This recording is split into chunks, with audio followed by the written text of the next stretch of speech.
What's going on, guys? Brandon from Boiler Room Trading.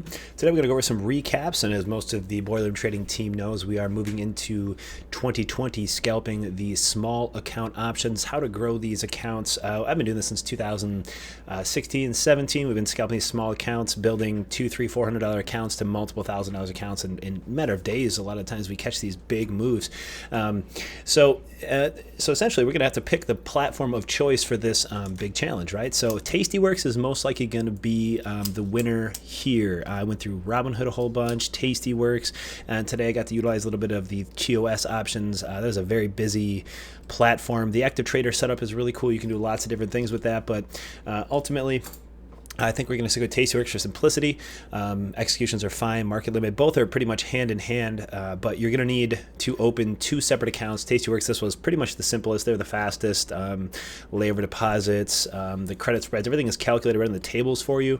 We are going to stick to TOS for charting. So most of you guys know, I do have I had just $80 sitting in a small Robinhood account, and some of the trades we took on it today just peaked over 600 today. I did another quick little $150 today. It was a decent little scalp day, CMG and SPY, of course. That was the puts that we had utilized overnight. So let's talk a little bit about those. We're going to go over the recap of the options we traded today first, and then we're going to go over a little bit of account stuff. So we'll start with CMG, because Robinhood was CMG, and this was on watch. And if you follow the Instagram at WALSH Trades, you will notice that we did call all of these higher lows, writing that 9 EMA on the daily and or 4-hour either chart works fantastic for that. But writing this 9 EMA out for this big breakout day, so it was buying all the dips into this. We played the huge move, and they were just looking for continuation over that current all-time high. So we've seen the last few trade days here started creating a higher low. This is a mother candle, so we have a bullish engulfing, so very bullish outlook here on the CMG daily, creating some higher lows and closing above all-time highs, which is that 856, just about 857.90s right there. And as you see, intraday, here's what that level was. It opened up and had some really nice push, had some really good low volume, so opportunity for squeezing there. But it definitely did cap here, and as it pulled back, I put in a fishing order for a $4 contract for an 880 call right here, 117. So I picked up a $400, which was just one contract, and I put out a fishing order because the bid was like 430 by about 520. So I said, well, if CMG decides to pull back down before it rips up here, we can see the, I don't know if you can see, you should be able to see the time. Yeah, 9:46. So 9:46 on the charts here. What do we got? This is, I think, still off. So it'd be like 7:46. Yeah, my charts are always, they always swap back, but 7:46 was the time. So it did pull back either which way into that fishing order we had put out. And did fill that $4, and then ended up simultaneously kind of going up right after that, because we had that little first view app tag, which we love to use in the elites, and we definitely had that 50 EMA cross, which is a very bullish move from that. So we had a very nice upside momentum move to that. We had the fishing order fill, and then I put out one as it was kind of popping up here for a $5 fill. So a quick little $100 off that contract that we had out and in. And then SPY, as far as Robinhood account, we took a bunch of puts at the end of the day yesterday, and that was on this top here, on this lower high. So we took a bunch of 321s, 320s. I think there were 320.50s and 321s. Yeah, so I took probably six contracts total here, just for anticipation of a pullback. We had a super awesome pullback with the Iran news, and of course that got bought right back up, getting the Trump pump action going on. But the open was a little weak, and it was still under pretty much our entry, and the premiums are still there. So we made about 40 some bucks off one and maybe 10 off the others. We squeaked out of there with about 50 bucks, and then 100, well, about 45 bucks. Well, actually about 46, 47. Yeah, 46, 47 bucks, just under 50, and squeaked out for 100 on CMG. So that was pretty much the end of the Robinhood. We're going to let that cash settle in the 600. We're going to take that out. We're going to throw it in the Tastyworks. I already did the transfer to transfer that money into, but we'll just wait till it hits the other account. So the other account, now this is the main account we're going to be using for this challenge, is Tastyworks. Now, today, I just played around with the cash. These are a couple of the fills and trades. We had BA. I did a quick little scalp on, and then TTD. We tried a position, but both happened to work out correctly. So we have BA at $65 on the date, and TTD $5 on the date. So these accounts, well, we can do the account tab. I just put $500 in the cash account. Now, while trading cash options, you can day trade, because they have a T+1, which means your cash settlement is overnight on Tastyworks, same with TD, on a cash option. So if you put $500 in here, essentially, as long as you're trading your capital per option premium. So let's say we were trading some Netflix options, and we have a just about $3 put right here. We thought Netflix was going to go down, and we bought a contract or limit order out there for $3, which is $300 of our capital, right? Because we have 500. We utilized $300 of buying power out of our 500 if we got that fill. Now we still have $200 left over in that cash account to utilize for day trading. You can go in and out, in and out, in and out as many times as your capital of your cash account will let you. So if we took a $3 put and purchased it, it would minus $300 from that 5. We'd be left with $200 for the remaining of the day. Now, some of these are very expensive on the high rangers, so we're going to be in and out just a little bit, but it will always let you. Now, some of the cheaper ones and slower movers, like say you wanted to scalp the SPY ETF, we trade the SPY a whole bunch, and you see these contracts are much cheaper, right?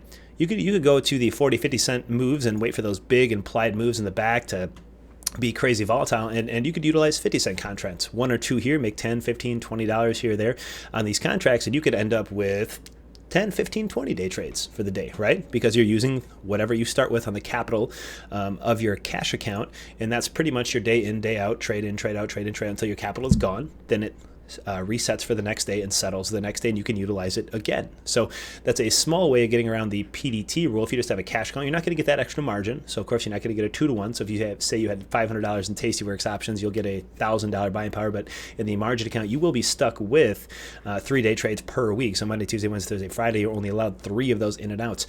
So to kind of get around that, we opened up a cash account. We're going to put about $1,000 in there, and we're going to throw 500 in the margin. So these two accounts are going to start with 500 and 1,000 in them for the 2020 challenge here. We're going to see how well we can build these. Now, the reason we're having one margin and one cash and using Tastyworks, I like the simplicity, I like the fills, I like the table, I like the math that it does, I like the indicators that it gives you. A little bit better than TOS. TOS is great for charting. We're still going to use all that per normal. But one thing to note that spreads you can't do in a cash account. So for a margin account, we need to have $500 in there so we can utilize those debit and credit spreads through Tastyworks. And somebody told me today that you weren't allowed to, you had a minimum for margin to utilize credit spreads, but I was able to utilize them with $300, $400, $500, $600 in there way back in the day when I was trading them. So I don't think there's a minimum on my account. I might be grandfathered in. I don't know if those rules change. We will find out next week when I have money in that margin account, because I just sent some in. It's usually overnight. But we're going to see how that works out. But so far, those BA trades, we're going to just utilize those. The BA was a outlook 334 today. Over under is what we used today in chat. And you can see as it did not hold that 334 pre-market here, had a little bit of a failed W pattern and pops right at this push into the 334. I activated that BA short. And my fill, let's look at our activity feed here. First fill was $315. So I utilized $315, $3.15. Single option here of my buying power, the 500, and I put a fill out at 380. Thus, if we go to our positions tab, making that 65, then of course minus commissions, $65 trade. So I took that trade for a pop up because we had the 334 levels and over under that was, or 334, well, it's 333.90. We call it 334. 333.90 as a resistance, very big daily level there. So as long as we were under that, we already had a rejection pre-market, we were going to, utilize it as a limited risk short. So as it popped into there very violently, very fast, there is a very good opportunity for fast up, fast down. That's how the market works. And we did just go for a scalp. I wasn't doing anything crazy. I mean, a quick little 60, 70 bucks off one trade, not bad in the options world. We'll be able to grow these accounts very well if those trades keep working out. So essentially, we just had that 334 resistance. We app kitted it and came back down. Decided to cover right away at 65 bucks. The next trade was TTD. We looked for a break to the long side, and that was before the Trump speech, and then everything kind of kept going. But TTD, as we said, was on trend to 288 and then 289.50 here, which was prior all-time high. And our TTD was a 80 cent in, which was a fill, and then 85 out. And we had a little bit of chop here, and it was right around here where I wanted to get a pullback. So I put out a fishing order because the bid was about 90 cents, and I'm like, I'll do 80, 10 cents into the bid. If we get a dip into yesterday's highs and continue up, we should be okay. But I took it off for a very small gain and a very pop because Trump was supposed to be speaking relatively soon, and I just was interested in looking at Shopify, the other trade. So we did utilize $5 and maybe $3 after commissions or whatnot, probably less, but a couple bucks on there, regardless, a $5 winner there and a $65 winner on those limits. And then the last account we used was the TD Ameritrade one. And we scalped beyond with an 88 call this morning. That was a pretty small scalp. It was right up here near ITM. So right as it recovered the 100 EMA, I put a fishing order out. And it was, I don't have that one up, and this is my other long-term account, but it's not going to be on this one because I had made a separate whole account, and all of these studies and everything else would have to be all reset up, and I set them up on my MacBook, and they're not here, so we're just going to have to talk about it. Either way, it was about a $50 day. We scalped one SPY call, and we scalped a 88 call here from Beyond. Getting about $45 scalp here. We put a limit order for a pullback into the 100 EMA, which is a characteristical mover of Beyond. And you've seen it was stayed under that 100 EMA, which is this bright teal all pre-market. Had that dump, came right into our support level here, about 83.70. Shout out. I was looking for a run up to at least pre-market high or ER level with that McDonald's news and catalyst, but we did not get it. So I'm taking very small scalps. Remember, when we're trying to collect base hits here, where we start with a account size of over $400 or $500, and that's it.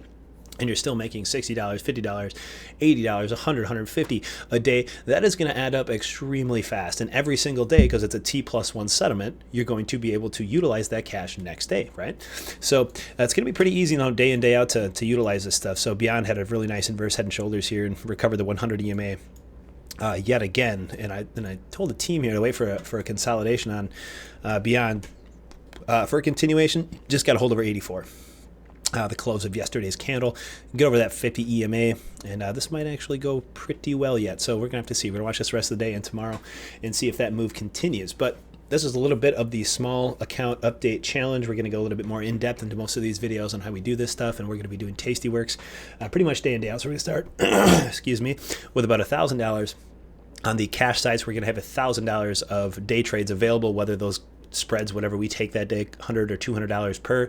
I mean, we could take five in and outs, of $200 or $2, aka $200 priced single scalp options. Now the cash count is only going to be scalping singles, buying calls, buying puts, and the margin account we have $500 and will be for partial swings, partial credits, and everything will be done through Tasty Works. And hopefully we can get some live trading on there as well, recorded for you. But look back for all of our small account building challenges and progress on this YouTube channel. So if you guys want to trade with us at Boiler Room Trading and see how we do these daily notes, which if you check back in my videos and uploads, it's how we predict, or I rather, the market every day and set up for these day trades, set up for these swing trades day in, day out. We have a really good community, lots of very talented members. So if that interests you, the description has the link for that. And stay tuned for all the small account building, and we'll see you on the next one.